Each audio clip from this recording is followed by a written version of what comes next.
बिस्मिल्लाहिर्रहमानिर्रहीम। आज का जी टॉपिक हमारा बड़ा ही इम्पोर्टेंट टॉपिक है कि domain and range of trigonometric functions. तो अक्सर स्टूडेंट्स मुझे बार बार इस टॉपिक के मुतल्लिक क्वेश्चंस करते हैं, तो अक्सर ने मुझे ये भी कहा है कि इसकी वीडियो बना के शेयर कर दे। तो फिर आज मैंने हिम्मत करके ये काम किया है कि एक वीडियो बना के शेयर कर रहा हूँ, ताकि इन फ्यूचर जब भी स्टूडेंट्स को डोमेन और रेंज से रेलेवेंट ट्रिग्नोमेट्रिक फंक्शंस की कोई भी किसी किस्म का क्वेश्चन हो तो सिंपल वो ये वीडियो देख के अपना हर किस्म का कॉन्सेप्ट क्लियर कर सकते हैं।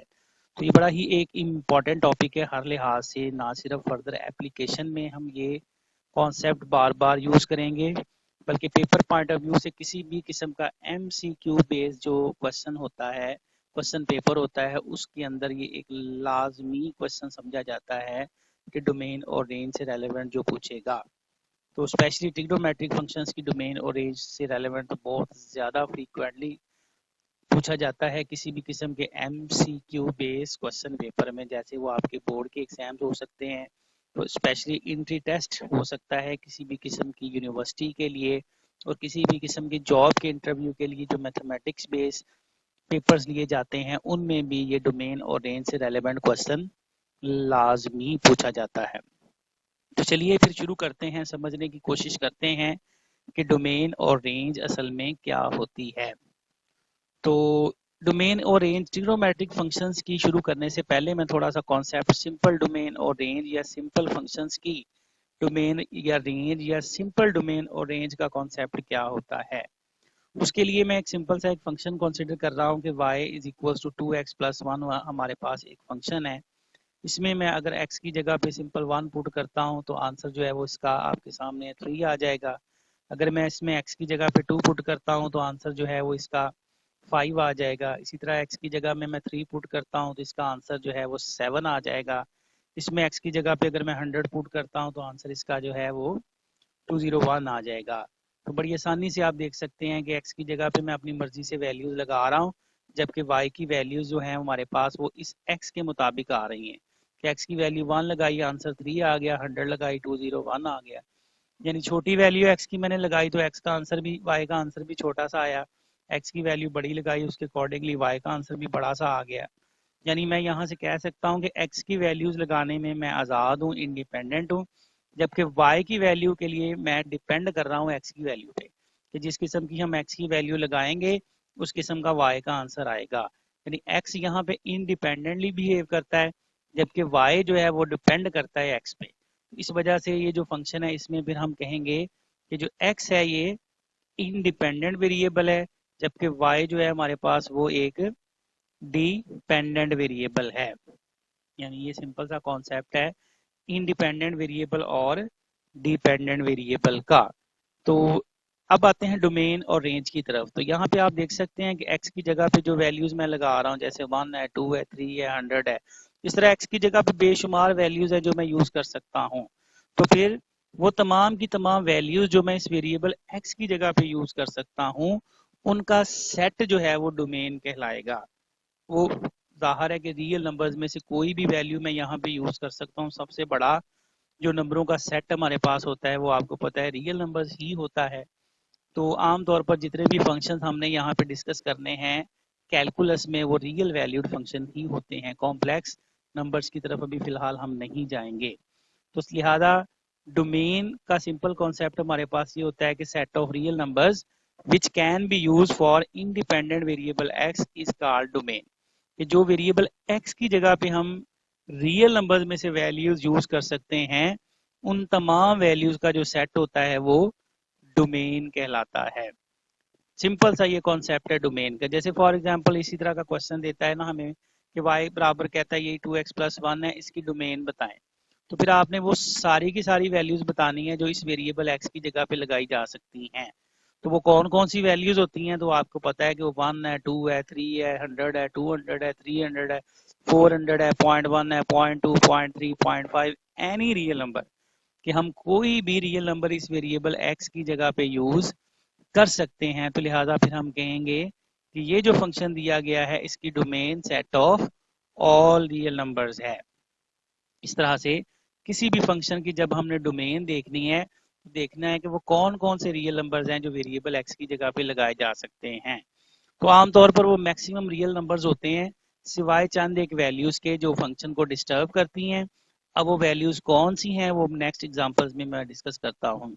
अब इसी तरह से अगर हम रेंज की बात करें तो यहाँ से आप देख सकते हैं कि जब हम वाई में एक्स की वैल्यू लगाते हैं तो आंसर हमारे पास डिफरेंट आ रहे हैं। यानी 1 लगाया 3 आया आंसर, 2 के लिए 5 आया, 3 के लिए 7 आया, इसी तरह से 100 के लिए 201 आया।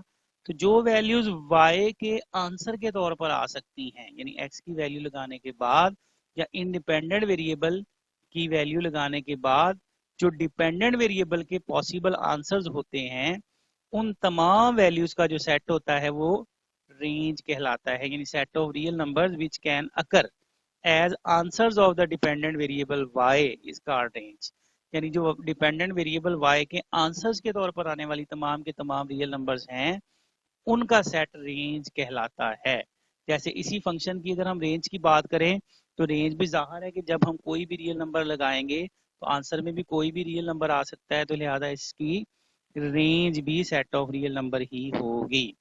तो ये हमारे पास कॉन्सेप्ट आसान सा था डोमेन और रेंज का, कि जो इंडिपेंडेंट वेरिएबल एक्स की जगह पे वैल्यूज यूज कर सकते हैं वो डोमेन, जो डिपेंडेंट वेरिएबल वाई की जगह के आंसर के तौर पर आएंगी वो रेंज।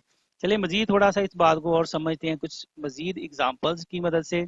जैसे ये फंक्शन है हमारे पास y बराबर एक्स का स्क्वायर, इसकी हमने डोमेन और रेंज देखनी है। तो यहाँ पे डोमेन क्या होगी, सिंपल x की जगह पे जो वैल्यूज हम लगा सकते हैं उन तमाम का सेट डोमेन कहलाएगा। तो लिहाजा इसकी domain set of all real numbers हो जाएगी। ठीक है, एक्स की जगह पे हम कोई भी वैल्यू लगा सकते हैं। लेकिन इसकी अगर हमने रेंज देखनी है, इसको यूं भी लिख सकते हैं set of all real number, या सिंपल कैपिटल आर लिख दें, बड़ा आर, जो ये शो करता है कि ये सेट ऑफ रियल नंबर्स है। अब रेंज देखनी है। अब रेंज में देखें ना, फंक्शन की बिहेवियर या फंक्शन की बनावट इस तरह की है कि एक्स की जगह 1 पुट करें, उसका स्केयर लें तो आंसर 1 आएगा। एक्स की जगह पे अगर हम -1 पुट करें, उसका स्केयर लें तो आंसर जो है वो -1 आएगा। यानी कोई भी नेगेटिव नंबर भी जब एक्स की जगह पे पुट किया जाएगा तो आंसर इसका पॉजिटिव ही आएगा। तो छोटे से छोटे अगर आंसर की बात करें तो वो 0 आ जाएगा जब एक्स की जगह पे 0 पुट करेंगे, लेकिन कभी भी इसका आंसर नेगेटिव नहीं आएगा।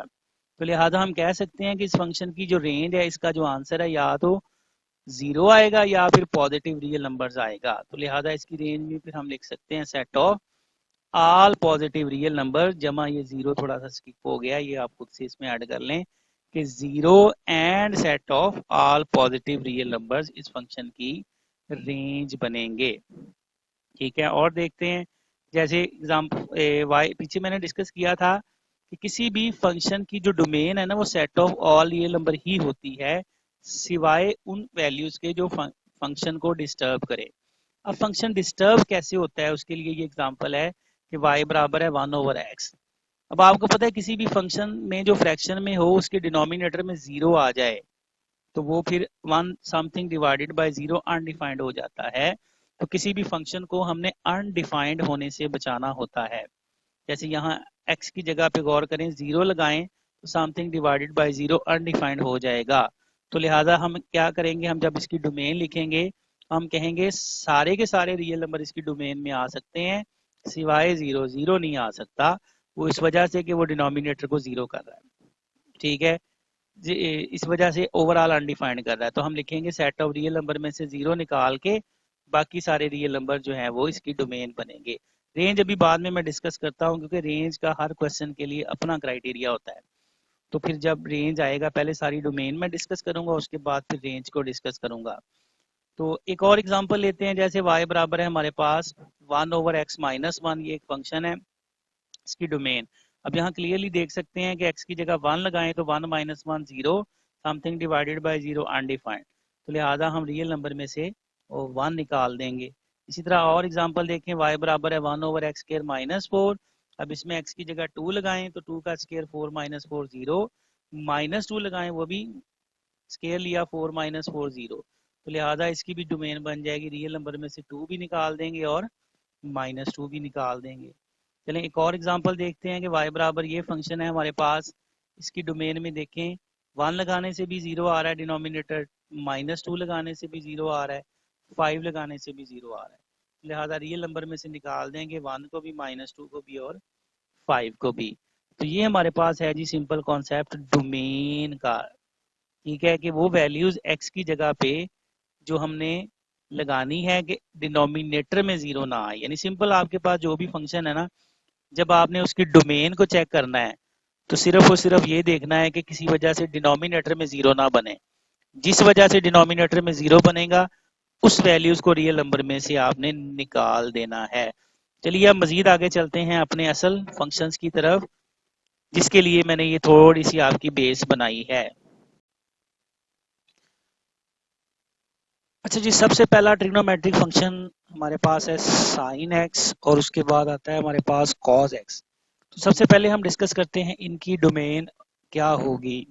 तो जैसे कि मैंने पीछे आपको बताया है कि डोमेन चेक करते हुए हमने सिर्फ और सिर्फ ये चीज़ चेक करनी है कि किसी भी वजह से डिनोमिनेटर में 0 ना आए, कि डिनोमिनेटर में 0 आने की वजह से फंक्शन अनडिफाइंड हो जाता है। तो रियल नंबर में से फिर वो सारी की सारी वैल्यूज हमने निकाल देनी होती हैं जिसकी वजह से फंक्शन अनडिफाइंड हो। अब यहाँ पे हमारे पास साइन एक्स और कॉज एक्स तो ऐसे फंक्शंस हैं जो फ्रैक्शन की फॉर्म में है ही नहीं, यानी इनके डिनोमिनेटर है ही नहीं है, तो डिनोमिनेटर में 0 कहाँ से आएगा। और वैसे भी ये मैंने आपको बताया है कि जिसके अंदर डिनोमिनेटर ना हो उसके अंदर तो फिर किसी किस्म का अनडिफाइंड होने का खतरा ही कोई नहीं होता। तो लिहाजा ये हमारे पास दो ऐसे फंक्शंस हैं कि जिनकी domain set of all real number होगी, यानी वैल्यू एक्स की हमने देखनी है जिसके लिए फंक्शन डिफाइंड रहे, डिनोमिनेटर में कभी भी 0 ना आए। तो यहाँ आप देख सकते हैं कि डिनोमिनेटर इसका है ही नहीं है तो कभी भी 0 भी नहीं आएगा और लिहाजा फंक्शन भी कभी भी अनडिफाइंड नहीं होगा। तो लिहाजा साइन और कॉज हमारे पास दो ऐसे फंक्शंस हैं जिनकी domain set of all real numbers या कैपिटल आर होगी। सिंपल। उसके बाद आता है हमारे पास tan x। tan x आपको पता है जो कि बराबर होता है sin x over cos x के बराबर। तो यहाँ फिर हमें देखना पड़ेगा क्योंकि यहाँ पे फ्रैक्शन बन चुकी है कि जहाँ जहाँ पे cos का आंसर 0 आएगा वहाँ वहाँ पे tan जो है ये अनडिफाइंड होगा। अब चेक करते हैं कि cos का आंसर 0 कहाँ कहाँ पे आता है। तो हमें पता है कि cos का आंसर 0 एक तो प्लस या -90 डिग्री पे आता है, cos 90 भी 0 होता है और -90 भी cos 0 होता है जो कि tan को अनडिफाइंड करेगा। इसके बाद अगर इसमें 180 को जमा करें तो हमारे पास बनता है 270 डिग्री, भी आप कैलकुलेटर से चेक कर सकते हैं कि cos 270 भी 0 होता है, -270 पे भी cos 0 होता है और tan अनडिफाइंड होगा। इसमें फिर 180 को अगर हम जमा करें तो 450 बनता है जिसके साथ भी सेम cos 0 tan अनडिफाइंड। इसी तरह से इसमें भी 180 जमा करें तो 630 के साथ भी यही सिचुएशन बन रही है। फिर 180 डिग्री जमा करें 810 के साथ, फिर 180 जमा करें 990 के साथ और इसी तरह से 180 जमा करते चले जाएं। आपको बेशुमार ऐसे एंगल्स मिलेंगे जिन पर cos का आंसर 0 और tan अनडिफाइंड होगा। तो फिर लिहाजा जब हमने इसकी डोमेन लिखनी है तो हम कह सकते हैं सारे के सारे रियल नंबर में से निकाल देंगे वो सारी की सारी वैल्यूज जो cos को 0 या tan को अनडिफाइंड करेंगी। तो लिहाजा tan की domain set of real number minus ये सारी वैल्यूज होंगी। इसको मजीद आसान करने के लिए हम रेडियन में भी लिख सकते हैं। आपको पता है 90 डिग्री को रेडियन में कन्वर्ट करें π/2 होता है, 270 को रेडियन में कन्वर्ट करें 3π/2 होता है, 450 को रेडियन में कन्वर्ट करें 5π/2, इसी तरह से ये 7π/2, ये 9π/2 और ये 11π/2 और ये सो ऑन। इसी तरह से आप गौर से देखें ना तो ये एक पैटर्न भी बन गया है ऑड मल्टीपल ऑफ π/2, यानी 1π/2, 3, 5, 7, 9, 11, अगला 13, उससे अगला 15, उससे अगला 17। ऐसे बेशुमार एंगल्स मिलेंगे जो cos को 0 और tan को अनडिफाइंड करेंगे। तो लिहाजा डोमेन के लिए रियल नंबर में से ये सारे हम निकाल देंगे। अब इसको लिखने का एक और आसान तरीका है कि आपको पता है मैथमेटिक्स में जितना ज़्यादा शॉर्ट वे में हम चीज़ को रिप्रेजेंट करें वही हमारे लिए बेटर होता है। और वैसे भी आपको पता है कि जनरल फॉर्म में या सेट बिल्डर फॉर्म में हम आमतौर पर मैथमेटिक्स में चीज़ों को ज़्यादा जब इस तरह से सीरीज में आ रही हों तो लिखने की कोशिश करते हैं। अब आपको पता है कि ये सारे के सारे जो एंगल्स हैं इनको हम सेट बिल्डर फॉर्म में अगर चाहें तो लिख सकते हैं 2n+1 π/2 और n belongs to z। z आपको पता है सेट ऑफ इंटीजर्स होता है जिसमें 0 +-1 +-2 +-3 नंबर्स आते हैं। जैसे इसमें n की मुख्तलिफ वैल्यूज हमने इंटीजर्स में से लेनी है और इसके अंदर अगर पुट करके देखें ना n अगर 0 है तो यहाँ 0 लगाएं तो 1 पाई/2 ये वाला एंगल आ गया। n की जगह पे 1 लगाएं तो 2 + 1 3 पाई/2 ये आ गया। 3 लगाएं तो ये वाला 2 लगाएं ये एंगल आ जाएगा। 3 लगाएं ये, 4 लगाएं ये, 5 लगाएं ये। n की जगह अगर -1 लगाएं तो -2 + 1 ये -पाई/2, -2 लगाएं तो ये -3 पाई/2, -3 लगाएं -5/2। यानी ये सारे के सारे एंगल्स को हमने समेट के इस एक एक्सप्रेशन के साथ या इस एक एक्सप्रेशन में रिप्रेजेंट कर दिया। तो फिर इन तमाम एंगल्स को हम जनरल फॉर्म में 2n + 1 पाई/2 n बिलोंग्स टू z लिखते हैं। तो लिहाजा इसकी domain set of real number में से ये सारे के सारे एंगल्स निकाल देंगे। तो लिहाजा tan फंक्शन की डोमेन हम कह सकते हैं क्या होगी, रियल नंबर में से निकाल देंगे 2n + 1 पाई/2 n बिलोंग्स टू z। तो specially papers point of view से या MCQs पॉइंट ऑफ व्यू से आपने ये लास्ट वाली जो एक्सप्रेशन है इसको अच्छे तरीके से याद करना है। आमतौर पर क्वेश्चन इसी फॉर्म में पूछता है। कि पीछे वाली दो बातें मैंने जस्ट बेस बनाने के लिए आपके साथ शेयर की हैं, ठीक है। या इसको लिखने का एक और तरीका प्रॉपर सेट बिल्डर फॉर्म है कि हाँ इस तरह आ जाता है कि x such that x belongs to real number, कि x कोई सा भी रियल नंबर होता है क्योंकि डोमेन x की वैल्यू को कहते हैं ना, कि x such that x belongs to real number and x is not equals to, कि x नहीं हो सकता ये 2n + 1 पाई/2 और n बिलोंग्स टू z। यानी x रियल नंबर में से कोई भी आप ले सकते हैं लेकिन x ये नहीं आप ले सकते। इसके अलावा जो मर्जी रियल नंबर लें वो tan की डोमेन में या tan में x की जगह पे आ सकता है। तो इस तरह से हम tan फंक्शन की डोमेन लिखेंगे जो कि ये होती है। अब आपको पता है इसके साथ दूसरा फंक्शन होता है सीकेंड x। अब सीकेंड x को अगर देखें तो वो 1/cos x के बराबर होता है। तो सेम सिचुएशन तकरीबन बन रही है, बल्कि 100% सेम बन रही है कि जी cos डिनोमिनेटर में आ गया, जहाँ पे cos ने 0 होना है वहाँ पे सीकेंड ने भी अनडिफाइंड होना है। तो cos 0 ने इन सारे एंगल्स पर होना है, या रेडियंस में इन सारे एंगल्स पर होना है, या जनरल फॉर्म में इस 2n + 1 पाई/2 n बिलोंग्स टू z पे होना है। तो लिहाजा हम कह सकते हैं कि tan की और सीकेंड की डोमेन एक जैसी होती है, ठीक है। उसके बाद आते जाते अगले फंक्शन हमारे पास जो है cot x है। तो cot x आपको पता है बराबर होता है cos x over sin x के बराबर। इसमें जहां जहां पे sin x ने 0 होना है वहां पे cot ने अनडिफाइंड होना है, ठीक है। तो अब चेक करते हैं कि cot अनडिफाइंड कहाँ कहाँ पे होता है। तो सबसे पहले तो आपको पता है कि sin x 0 पे 0 होता है, यानी x की जगह 0 लगाएं, sin 0 0, cot अनडिफाइंड, तो लिहाजा 0 नहीं आएगा। इसके बाद प्लस या -180 डिग्री के x की जगह 180 पुट करें, साइन 180 भी 0, या माइनस साइन 80 पे भी -180 पे भी साइन 0 होगा, ठीक है। इसी तरह 180 इसमें जमा करें, 360 पे भी साइन 0, कॉर्ड अनडिफाइंड। इसी तरह से 540 पे भी साइन 0 और कॉर्ड अनडिफाइंड, यानी 180 जमा करते जाएं। ये आपको बहुत सारे ऐसे एंगल्स मिलेंगे जहां पर साइन x का आंसर 0 आएगा और कॉट x का आंसर अनडिफाइंड आएगा। तो ये वो सारे के सारे एंगल्स हैं जो कॉड को अनडिफाइंड बनाते हैं, ठीक है। लिहाजा रियल नंबर में से ये सारे के सारे एंगल्स हम निकाल देंगे। और उसी तरह इसको हम अगर रेडियन में लिखें तो 0 वैसे ही 180 को पाई लिख सकते हैं, 360 को 2 पाई, इसको 3 पाई, इसको 4 पाई, इसको 5 पाई, 6 पाई, 7 पाई, ऐसे सो ऑन। बहुत सारे एंगल्स मिलेंगे रेडियंस में भी जो कॉड को अनडिफाइंड करेंगे। तो रियल में से उसको निकाल दिया। अब जिस तरह पहले हमने इसको शॉर्ट फॉर्म में लिखा था तो इसको भी हम एक शॉर्ट फॉर्म में लिखेंगे।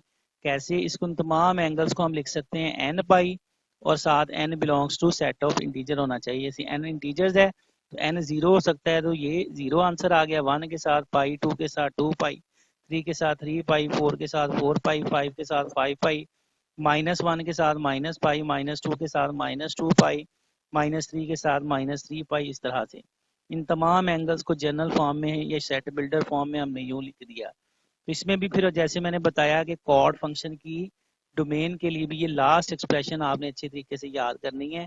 MCQ में आमतौर पर इसी फॉर्म में क्वेश्चन पूछता है, या इसको सेट बिल्डर फॉर्म में लिखा जा सकता है कि x such that x belongs to real number and x is not equals to n pi, n belongs to z, ठीक है। तो लिहाजा ये हमारे पास हो गई कॉड फंक्शन की डोमेन। अब हमारे पास रह गया एक फंक्शन कोसिकेंट एक्स, और कोसिकेंट एक्स आपको पता है 1/sin x के बराबर होता है, ठीक है।